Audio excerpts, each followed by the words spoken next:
उस सिलसिले में आप वहाँ पे जिस तरह से कह रहे हैं, यहाँ पे पाकिस्तानी कह रहे हैं पासपोर्ट ऑफिस के बाहर बैठे होते हैं, ये टाइप राइटर लेके, सेम इसी तरह से लीगल एडवाइज़र होते हैं टर्की में। उनकी वो छोटी छोटी ऑफिस हैं, शॉप से बनी हुई हैं, वहाँ पे अहमियत कार्ड की वो पिक्चर लगी होगी, वो सारी चीज़ें आपके सामने आ जाएंगी। मतलब वो उनका कह रहे हैं कि डेली रूटीन का काम है, रोज़मर्रा का काम है। आप वहाँ पे जाएंगे, वो आपको ऑनलाइन अपॉइंटमेंट लेकर देगा, शायद उस चीज़ के 50 लीरे यानी कि 80 लीरा लेगा आपसे, 50 रुपीज़ है, इससे ज़्यादा नहीं है। अब कई जो माफिया यानी कि एजेंट लोग बैठे हुए, जी हमने आपकी अपॉइंटमेंट लेके दिया ऑनलाइन, ये लेके दिया है तो आप हमें $200 दें, तो ये यार सिर्फ 50 लीरे लगते हैं, इससे ज़्यादा नहीं है। ठीक है। अब जो ऑनलाइन अपॉइंटमेंट है इस्तांबुल में कह लें कि 10 से 15 दिन की भी हो सकती है, क्योंकि इस्तांबुल शहर ऐसा है कि यहाँ पे और कंट्री के मतलब दूसरे ममालिक के भी लोगों ने अप्लाई किया होता है, जिनमें सूरियन है, अज़रबैजान है, उज़्बेकिस्तान है, काफ़ी ज़्यादा और भी कई मुल्कों के हैं। ये नहीं कि सिर्फ जस्ट हम पाकिस्तानी है, और भी कई कंट्री के लोग आपको वहाँ पे नज़र आएंगे अब सब वहाँ पे जो अप्लाई करते हैं।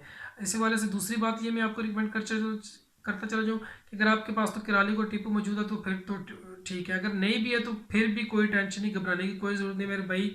अगर आपको टर्किश नहीं भी आती तब भी कोई टेंशन नहीं है। जैसे ही आपकी वो यानी कि ऑनलाइन अपॉइंटमेंट निकाल के देगा।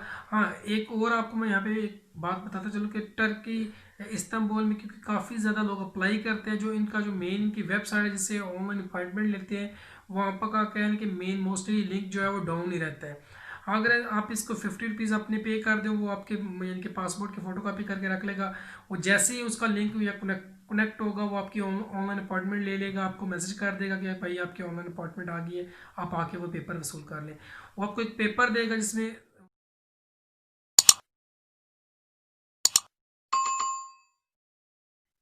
सॉरी, हाँ एक और बात, जैसे आप वो अपना पासपोर्ट लेके उसके पास जाएंगे, वो आपसे आपके वालिद और वालदा का नाम पूछेगा। फिर आपकी ऑनलाइन अपॉइंटमेंट होगी। ऑनलाइन अपॉइंटमेंट में आपकी पिक्चर लगी, पिक्चर आपके पास 4 पासपोर्ट साइज़ की अगर पिक्चर मौजूद है वेल एंड गुड है, नहीं है तो वो ऑन द स्पॉट वहीं पे भी उनके पास वो सलाह मौजूद होती है, वो पिक्चर्स भी ले लेंगे। हाँ, उसमें क्या है कि आपके वालिद और वालदा का नाम पूछने के बाद वो आपको एक पेपर जो आपकी ऑनलाइन अपॉइंटमेंट आएगी। अब यहाँ पे कई बंदों के माइंड में या दोस्तों के माइंड में आता है कि हमारा यानी कि वीज़ा जो है वो 1-2 दिन के बाद एक्सपायर हो जाएगा। मेरे भाई इसमें कोई घबराने की ज़रूरत नहीं है। जैसे ही अगर आपकी ऑनलाइन अपॉइंटमेंट आ गई, अब कह लें कि आपका यही वीज़ा है, ई वीज़ा कह लें, या आपका यही वीज़ा चलेगा। ठीक है। अगर आपकी वो कह लें कि डेट ख़त्म भी होगी है वीज़ा की, तो कोई इशू नहीं है, आपकी ऑनलाइन अपॉइंटमेंट निकल आई है तो। अब दूसरी जो चीज़ आपको रिकमेंड है वो होती है नोटरी होती है उसमें, और ये जो टीपू और वो है करालिक है, अगर आपके पास मौजूद है तो ठीक है, नहीं है तो जिस बंदे से आपने ऑनलाइन अपॉइंटमेंट ली है इसी बंदे को कह दे कि हमें ये यानी कि सारी फाइल कंप्लीट चाहिए, यानी कि हेप्सी सेन यप्तिम, यानी कि सारी फुल कंप्लाइट जो है वो हमें फ़ाइल कंप्लीट करके दो। हमें आइडिया नहीं है मतलब हमने किस जगह जाना है या हमें किन किन चीज़ों की ज़रूरत है। उनके लिए क्या है कि इसलिए मुश्किल या ज़्यादा ट्रबल नहीं होती, क्योंकि मोस्ट और बंदों ने भी वहाँ पे उनकी फ़ाइलें मौजूद होती हैं जिनमें उनके रेजिडेंस लिखे होते हैं। वो किसी का भी रेजिडेंस पेपर निकाल के आपके साथ के फाइल के साथ सबमिट कर देंगे, इसका कोई इशू नहीं होता। ये टर्की के लोग भी कह लें कि सेम पाकिस्तानी हमारी तरह ही है यार, उन वो सारी चीज़ें कर लेते हैं, रद्द हो जाता है। वो इसलिए थोड़ा सा ज़रूरी होता है कि मेन जब आपका कार्ड डिलीवर होगा तो जो आपका वो रेजिडेंस नंबर पता दिया होगा, वो जो नज़दीक तरीन उनकी जो ब्रांच है पटाटे वो आगे क्या है मैं आपको वो भी बताऊंगा, वहाँ पे वो आपका कार्ड डिलीवर होगा, वहाँ से आपने पिकअप करना है, उसका कोई इशू नहीं है। आप बेशक होटल में रह रहे हैं तो वो करालिक भी आप उसके साथ लगा रहे हैं, किसी दोस्त के साथ रह रहे हैं, क्योंकि ज़्यादा जो मोस्टली पाकिस्तानी है जिन्होंने अपनी रिहाइशा सेव रखी हुई है, उनके कहने के ना तो उनके पास किराली को होगा और ना इनको टीपू होगा, ना इनका कोई एग्रीमेंट नहीं होता, जो इनलीगल बंदे होते हैं। अब आपकी ऑनलाइन अपॉइंटमेंट के बाद जैसे ही आपने उसको फाइल कंप्लीट करवाने के लिए देनी है तो नोटरी होती है। अगर आप नोटरी के अगर आपके पास किराली या वो मौजूद है, आप नोटरी खुद से करवाना चाहें तो कोई इशू नहीं है। गूगल मैप पे आप नोटरी ऑफिस लिखेंगे, जो भी नज़दीक तरीन यानी कि होगा वो आपको बता देगा कि इस कदम पे यानी कि नोटरी ऑफिस है, या वहाँ से टैक्सी करके 10 से 15 रुपये लेगा, आपको नोटरी ऑफिस में उतार देगा। अब नोटरी ऑफिस में इंटर होंगे, उनको भी कहने कि उनका रोज़मर्रा का काम है, आप लीगल वे से मेरे भाई ये काम करें, कोई 2 नंबर ही नहीं है। हाँ, जो 2 नंबर या लीगल इनलीगल होते हैं वो कहने कि इस जगह से जाने से भी कतराते हैं, क्योंकि साथ ही पुलिस का स्टेशन है, उनको ये होता है कि ये पकड़ लेंगे। लेकिन अल्हम्दुलिल्लाह यार मुझे किसी ने नहीं पकड़ा, मैं वहाँ पे भी गया हूँ, अंदर भी गया हूँ, वेरगी दारा से अंदर भी जो सारे मामलात होते हैं वो भी मैंने देखे हैं। अब ये आपने वो नोटरी करवाना है, अगर यहाँ पे वही अगेन मैं वही बात करता चलूँ कि अगर आपके पास किरालिक नहीं है, टीपू नहीं है, तो कोई इशू नहीं है। जिस बंदे से आपने ऑनलाइन अपॉइंटमेंट ली है वही उसी बंदे को कहते हैं कि हमें सारी जो फाइल है वो कंप्लीट चाहिए, तो वो आपको सारी फाइल कम 200-300 लीरा लेगा। वो आपके साथ वो कह लें कि वो आप जिसमें आपको नोटरी भी करवा कर देगा, और आपके वो जो कह लेंगे डॉक्यूमेंट्स है रेजिडेंस के कोई भी वो किसी के भी लगा के वो अपना कह लेंगे 200-300 लीरा जो कमीशन है उसका वो उसने ले लेना है, फाइल आपकी सबमिट कंप्लीट करके दे देनी है। अब इसके बाद जो आपकी ऑनलाइन अपॉइंटमेंट है, फॉर एग्जांपल वो 10 तारीख की है या 15 तारीख की है, जिस तारीख की भी है उस तारीख को फिर आपने उसी जगह उसी पॉइंट पे आना है। अहमियत में उसी के साथ 2 बिल्डिंग्स ब्लॉक बने हुए हैं जिसे वेरगी इदारा से कहते हैं, उसके अंदर जाएंगे। जैसे ही इंटरेस्ट पे मेन आप आएंगे तो वहाँ पे कह लें कि चिट होती है सिरा वाइज या पर नंबरिंग वाइज वो बंदे अंदर जा रहे होंगे। जैसे आपने अंदर दाखिल होंगे, मेन इंटर में होंगे, वहाँ पे एक टेबल या मेज़ पड़ा होगा, वहाँ पे एक पेपर पड़ा होगा जिसमें टर्की में और इंग्लिश में आपने अपना नाम लिखने हैं, आपके अन्य बाबा, और अपना पासपोर्ट नंबर या इस तरह से एज पूछेंगे, मेल ये वो फाइल सबमिट करनी है, यानी कि वो पेपर कंप्लीट करके वो भी अपनी फाइल के साथ सबमिट कर लेना है। यहाँ पे मैं एक बात आपके साथ ज़रूर कहना चाहूँ कि जैसे ही अगर आपका ये पूरा प्रोसीजर हो रहा होगा उसमें जैसे आपकी फ़ाइल कंप्लीट हो रही होती है, तो मैं आपको एक चीज़ रिकमेंड कर दूँ कि इस फाइल की कह लें कि एक फ़ोटो कापी, जैसे एक फ़ाइल आपकी ओरिजिनल है दूसरी फ़ोटो कापी आप अपने पास एज अ प्रूफ सेव रखें कि बाद में भी आपको इस चीज़ की ज़रूरत पड़ेगी, या आप एक प्रॉपर वन वे से आ रहे हैं वो आपके पास रिकॉर्ड मौजूद होगा। ठीक है, ये चीज़ आप अपने माइंड में रखिएगा कि उस वक्त ये चीज़ें माइंड में रखिएगा कि एक चीज़ की एक फ़ाइल अगर आपने जो ओरिजिनल जमा करवा रहे हैं उसकी फ़ोटो कापी अपने पास सेकंड यानी कि उसकी करवा के रख लें। 1 रुपये की यार फ़ोटो कापी होती है, कोई इतना इशू नहीं है वहाँ पे।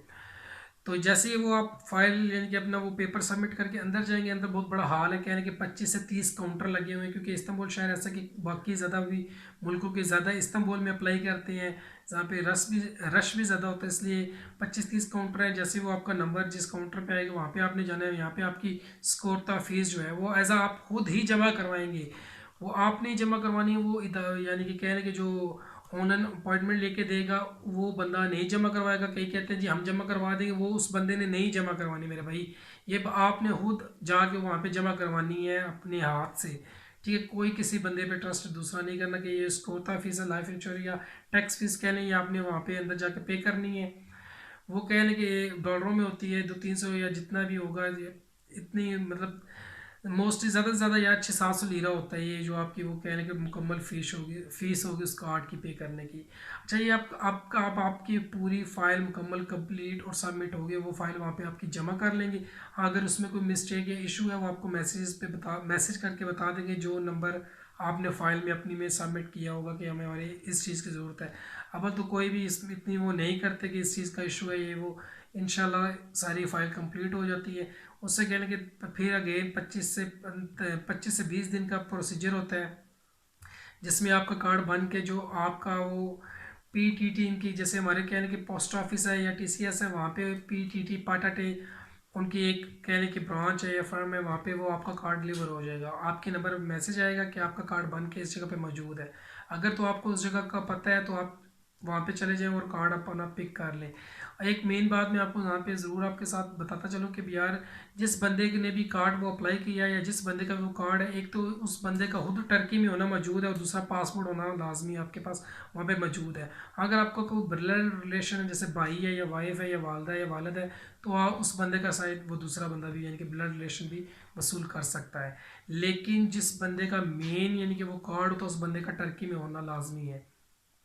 कोई इसमें मुश्किल नहीं है। ये जो कह रहे हैं कि पाकिस्तानी एजेंट या माफिया लोग हैं जब हरामसूर खाने वाले हैं जी, 2 लाख लगता है जी, 3 लाख लगता है, मेरे भाई टोटल 1500 लीरा भी इस पूरी फाइल और पूरे कार्ड का नहीं है। ये मैंने बात की है रेड कार्ड जो है टेम्परेरी रेजिडेंस कार्ड है, जिसपे आप पाकिस्तान भी आ जा सकते हैं, कहीं पे भी आ जा सकते हैं, ये उस कार्ड की। दूसरा जो ब्लू कलर का कार्ड है जो वर्क परमिट कार्ड है, या इसको ब्लू में किस किस तरह से कन्वर्ट करते हैं या वर्क परमिट किस तरह से लगवाते हैं, वो इंशाल्लाह मैं अपनी आने वाली इंशाल्लाह नेक्स्ट वीडियो में आपके साथ ज़रूर शेयर करूँगा।